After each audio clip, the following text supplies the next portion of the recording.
창세기 14장입니다. 창세기 14장 17절에서 24절입니다.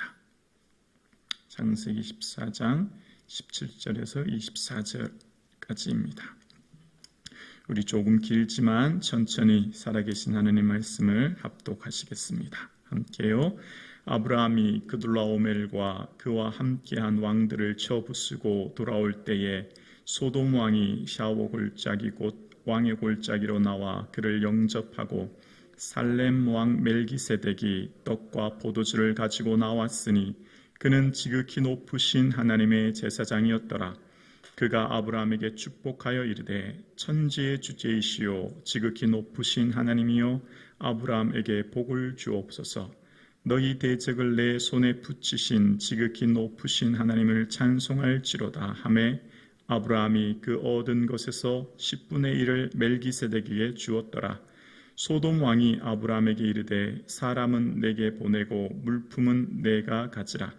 아브라함이 소돔 왕에게 이르되 천지의 주제이시오 지극히 높으신 하나님 여호와께 내가 손을 들어 맹세하노니 내 말이 내가 아브라함으로 치부하게 하였다 할까 하여 내게 속한 것은 실 한 오락이나 들맥 한 가닥도 내가 가지지 아니하리라. 오직 젊은이들이 먹은 것과 나와 동행한 아넬과 에스골과 마물의 분깃을 제할지니 그들이 그 분깃을 가질 것이니라. 아멘. 예수님으로 기뻐하고 자랑하는 저와 여러분 되실 수 있기를 주님의 이름으로 축복합니다. 아멘. 믿음은 감사입니다.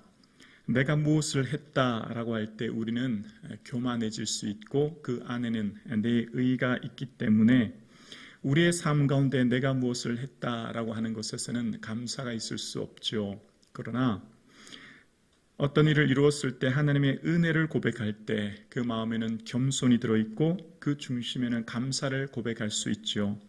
새해 벌써 17일이 지났습니다. 감사를 풍성히 올려드리는 저와 여러분 되기를 주의 이름으로 축복합니다. 전쟁에서 승리하려면 병력, 무기, 또 전술, 사기 같은 조건들이 맞춰져야만 전쟁에서 승리할 수 있죠. 그런데 아브라함은 그돌라오멜 연합군을 격파시킵니다. 마치 계란으로 바위치기 격인데 아브라함은 318명이라고 하는 그리 많지 않은 숫자를 데리고 그돌라오멜 연합군을 격파하여 그 조카와 함께 많은 전리품을 가지고 돌아오게 되죠. 도저히 있을 수 없는 일이 일어난 것이죠. 전적인 하나님의 은혜를 그는 경험하게 되었던 것입니다.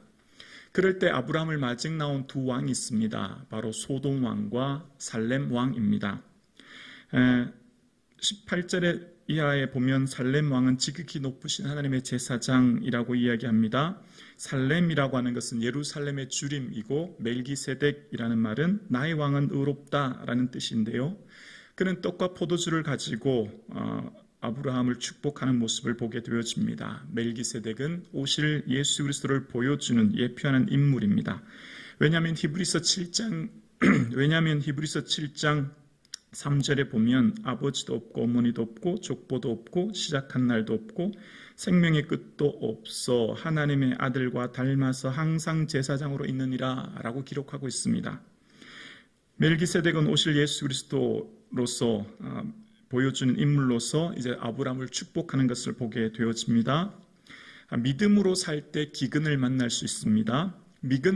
믿음으로 살 때 전쟁을 만날 수도 있습니다. 그러나 중요한 것은 믿음으로 살아가는 그 앞길 속에 혹 기근과 전쟁이 있을 수 있으나 하나님 의지하고 나아가는 자, 믿음으로 살아가는 자에게는 하나님이 친히 개입하시고 하나님의 능력을 보여주시는 줄로 믿습니다. 그것을 오늘 본문을 통해 알 수 있지요. 그러니까 아브라함이 자신을 떠난 어쩌면 자기에게 좀 아픔을 주었던 롯 없이도 살 수 있었지만 그는 친히 살아가는 롯을 향해 전쟁에 참여하게 되었고 그 롯을 구출하여 오게 되었습니다. 그러면 살렘 왕 멜기세덱은 할 수 없는 그 전쟁에서 승리하였으니 아브라함을 격려하고 아브라함을 높이고 아브라함을 칭찬하고 아브라함이 위대하다고 말해야 될 텐데 절대 그런 말 등장하지 않습니다. 살렘 왕 멜기세덱이 한 고백은 바로 19절부터인데요. 19절에 보면 그가 아브라함에게 축복하여 이르되 천지의 주제이시오 지극히 높으신 하나님이여 아브라함에게 복을 주옵소서. 20절이요 너희 대적을 내 손에 붙이신 지극히 높으신 하나님을 찬송할지로다 하매. 네, 여기까지입니다. 아브라함을 위대하다 높이거나 칭찬하거나 하지 않습니다. 지금 아브라함을 마중 나왔지 않습니까? 아브라함을 환영하러 나왔지만 결코 아브라함을 단 한마디도 높이지 않습니다. 왜요? 누가 하셨죠? 너희 대적을 너희 손에 붙이신 분이 누구라고요? 하나님이시기 때문이에요. 전쟁에서 승리한 것은 아브라함의 힘과 능력이 아니거든요. 누가 하셨죠? 하나님이 하셨거든요. 하나님이 그의 대적을 아브라함에게 붙여주셨기 때문에 할 수 없는 위대한 일, 불가능한 전쟁에서 승리했거든요. 그래서 그 모든 일을 행하신 하나님을 찬송합니다. 찬송이라는 히브리어 뜻은 감사라도 바꿀 수 있어요. 늘 구약 성경을 읽을 때 찬송합니다 라고 하는 고백은 같은 어근이 감사거든요. 감사합니다라고 생각하시면 돼요. 하나님 감사합니다. 왜 감사하죠? 하나님이 다 하셨거든요. 하나님이 그 대적을 아브라함에게 붙여주셨거든요. 그래서 하나님께 감사하는 것입니다. 내가 뭘 했다라고 하면 내 의의가 나타나고 내 교만이 나타나지만 하나님이 다 하셨습니다. 하나님은 전능하십니다 라고 고백하는 순간 겸손하게 되어지고 감사를 고백할 수 있게 되어지죠. 여러분 새해 주께 모든 것 내어 맡기고 주님이 행하시는 일 바라보며 감사를 풍성히 올려드릴 수 있기를 주의 이름으로 축원합니다. 그래서 멜기세덱이 첫 번째 19절에 축복하며 하는 말이 천지 주제이시오라고 이야기합니다. 주제라는 말은 주권자라는 뜻이에요. 천지, 산과 들과 바다와 이 지구뿐만 아니라 온 우주, 만물의 만유의 주권자, 통치하고 다스리시는 분, 그분이 하나님이시라는 걸 고백하는 거죠. 믿음으로 사는 것은 무엇일까요?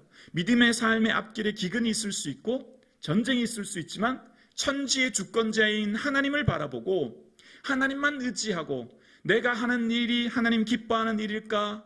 하나님 뜻일까만 생각하여 그것이 하나님 정말 뜻이고 하나님 기뻐하신다면 순종하여 나아갈 때 하나님의 위대하신 능력을 경험하게 될 줄로 믿습니다. 그 앞길은 어떤 것도 막을 수 없습니다. 혹 우리의 삶에 기근과 전쟁이 있을 수 있으나 내 삶의 기준이 하나님 기뻐하시는 일이라면 순종하여 나아갈 때 하나님의 위대하신 역사를 경험하게 될 줄로 믿습니다. 그래서 믿음은 드림입니다. 드림. 내 삶을 드리는 거예요. 20절 하반절에 보면 아브라함이 그 얻은 것에서 10분의 1을 멜기세덱에게 주었더라라고 이야기합니다. 여러분 11조는 은혜일까요? 율법일까요? 은혜입니다. 율법이 아니에요. 마치 11조를 안 드리고 떼어 먹으면 뭐 큰일이 일어나고 재물에 손해가 오고 하나님 그런 쫀스러운 하나님 결코 아닙니다. 율법은 내가 0%. 율법은 마치 건강검진했을 때 내 몸에 암세포를 드러내듯이 나는 죄인인 것을 깨닫게 하는 것. 그래서 뭐가 필요해요? 은혜인 예수 그리스도. 내 생명, 내 재산, 내 삶은 다 하나님으로부터 받은 것입니다. 그 고백인 거죠. 11조는 뭡니까? 11조는 율법이 아니라 은혜인 것이죠. 하나님의 주권을 인정하는 것이죠. 하나님께서 생명, 재산, 삶 전체를 주셨다는 삶의 고백인 거죠. 그래서 예를 들어서 11조를 드린다라고 하면 100만 원 중에 11조를 주께 드리고 나머지는 내 거다 이런 의미가 아니죠.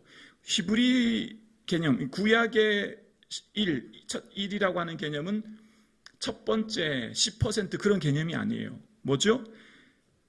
전체를 대표하는 거예요. 전체를 대표하는 거.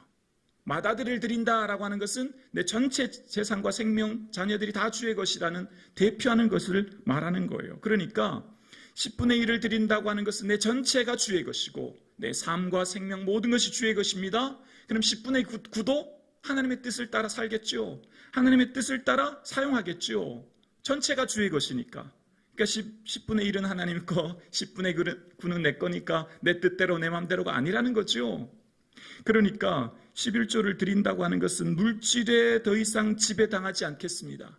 물질이 내 인생이 주인 되지 않는 삶을 살겠습니다. 내가 더 이상 물질의 영향력 아래 놓여 사는 인생이 아니라 하나님의 다스림과 그 안에 살겠습니다라고 하는 고백이 되는 거죠. 그래서 이 예물을 드린다고 하는 것은 이 예물 속에 갇혀있는, 지배당하는, 영향력 아래 살아가는, 그래서 우리의 삶을 피폐하고 곤핍하게 만드는 이러한 삶을 초월하게 만들어 믿음의 새로운 시야를 열게 하는 것이 내 삶의 예물을 드리는 것이요, 그게 11조인 것이죠. 그러니까 이 예물을 드림으로써 우리의 삶 가운데는 참된 믿음 안의 자유함을 누리게 되는 은혜를 겪게 되는 줄로 믿습니다. 그래서 하나님 앞에 이런 드림의 삶을 살면요, 이제 분별할 수 있는 눈이 열리는 거예요. 믿음은 분별함입니다. 소돔 왕이 21절에 보면 이런 말을 해요. 소돔 왕이 아브라함에게 이르되 사람은 내게 보내고 물품은 내가 가지라.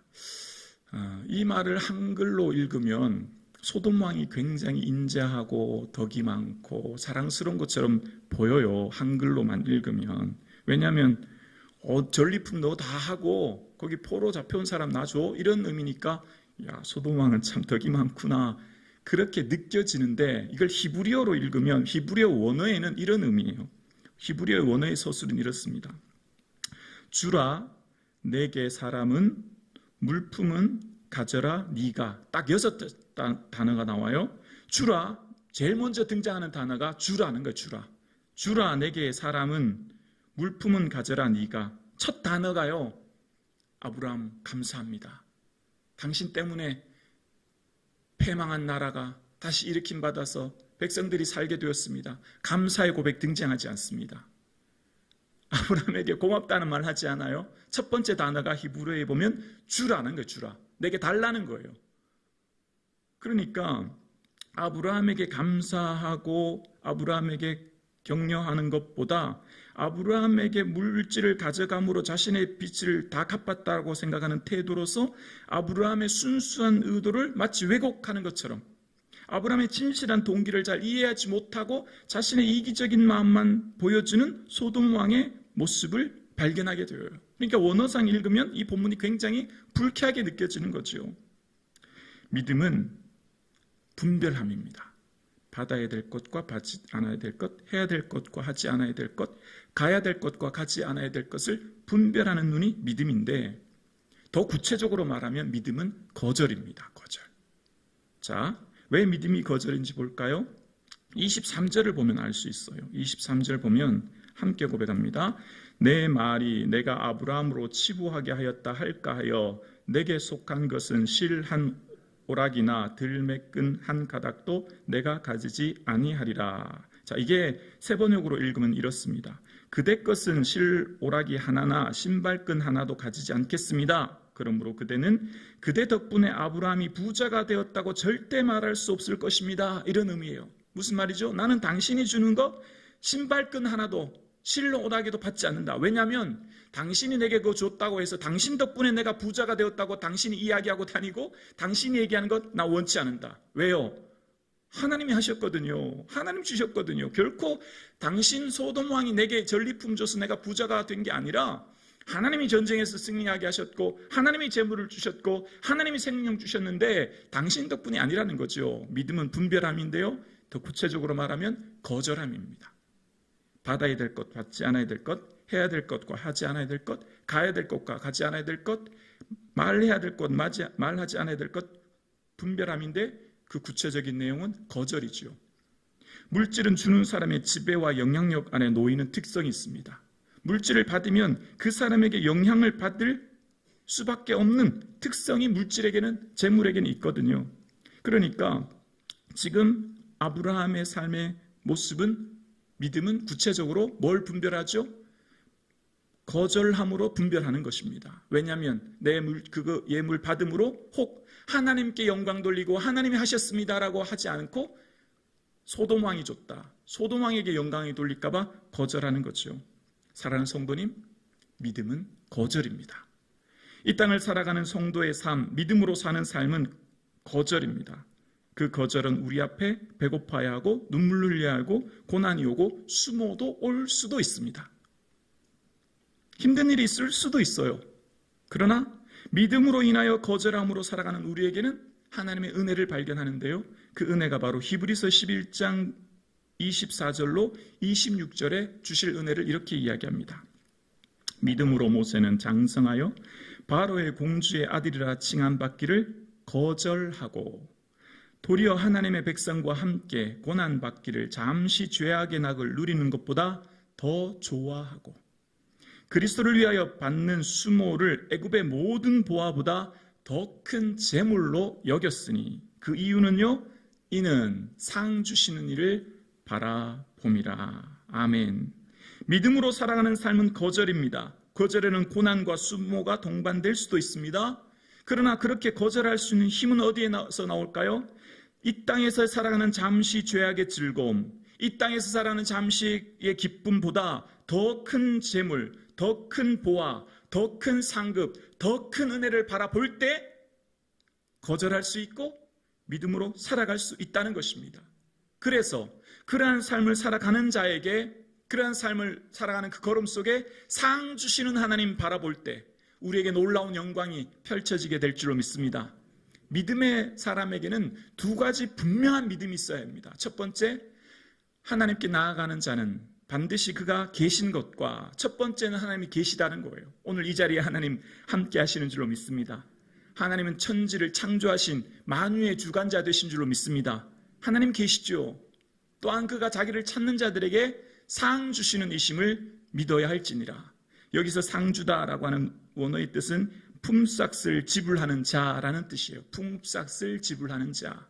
노동자가 열심히 하루 동안 일을 하면 마지막 해질녘에 품삯을 주인으로부터 받듯이 우리의 삶은 이 땅의 수고와 영광과 기쁨과 즐거움에 도취되어 살아가는 게 아니라 아니요, 거절하고 때로는 그 거절로 말미암아 고난이 있고 수모가 있을 수도 있으나 더 큰 영광, 더 큰 재물, 하늘의 영광과 상 주시는 이를 하나님 바라보는, 그래서 그 하나님께서 주시는 영광 속에 살아가는, 그래서 그 상급 속에 영광이 실현되어지는 저와 여러분 되실 수 있기를 주의 이름으로 축원합니다. 그렇습니다. 어쩌면 우리의 삶 가운데 믿음으로 산다고 하는 것 호락호락하지 않은 삶이 펼쳐질 수도 있습니다.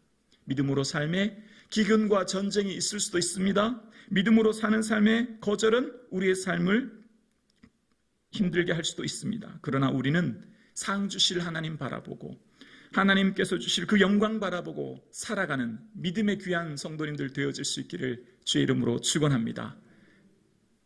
모든 것이 주의 은혜입니다. 예수님 감사합니다. 예수님 사랑합니다. 예수님 경배합니다. 입술의 고백을 올려드리는 이 하루 되어질 수 있기를 주의 이름으로 축원합니다.